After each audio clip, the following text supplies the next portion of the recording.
How is freedom an essential aspect of a conscious relationship? I believe that freedom equals authenticity. For me, when you're fully authentic, you're automatically free. You're not dependent on somebody else telling you how you should be and how you shouldn't be. So showing up authentically in a relationship and allowing the authentic nature of your relationship and being who you really are, whatever that means, you know, in the spiritual context, but just allowing us to show up with our nice and nasty, stinky, great, you know, richer for poorer, better for worse, you know, this kind of stuff is being authentic, which is the freedom aspect of it, and that automatically comes as a nature of being authentic. That's how I feel in my relationship with Joel.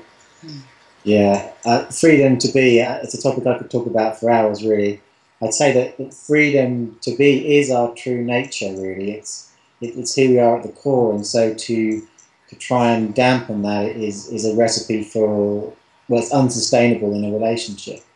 And when I teach relational MPA, part of what I teach in general, we really talk about one of the things that we tend to do is we use an old model, which is we think of a relationship as an attempt at union, to become two becomes one. What that requires is compromise. And if you look at the word compromise, compromise means you undermine the wholeness of something.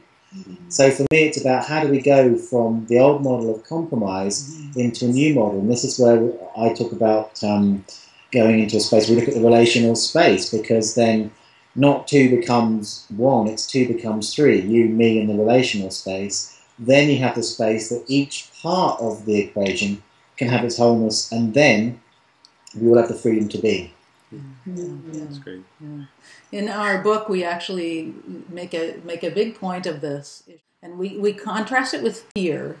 That, you know, the typical conventional relationship, so much of what goes on in there, expectations and resentment and all of that, comes from fear that I won't have what I want, that you won't be giving it to me, that this won't stay the way I want it, and we try to control it. Allow this person to continue to evolve and to be a part of that and assist in that, as opposed to holding them back in any way through things like compromise, which is, you know, you become less of you and I agree to become of less of me, and maybe we can contain this. The idea of a relationship based on freedom at first to some people is a scary concept. You know, how can you allow your partner to just do whatever they want?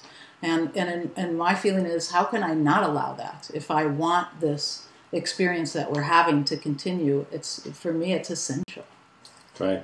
And I think when we try to protect our relationship because we're afraid of it changing, you know, by setting rules or boundaries, what we end up doing is we end up stifling it instead.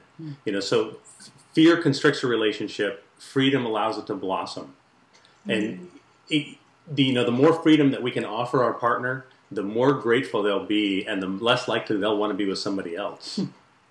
That's certainly been my experience. The really key thing that you get from this is knowing that your beloved is with you at choice. I think it's really great to have an experience where you know in the freedom that someone is with you because they're absolutely 100% choosing to be here now.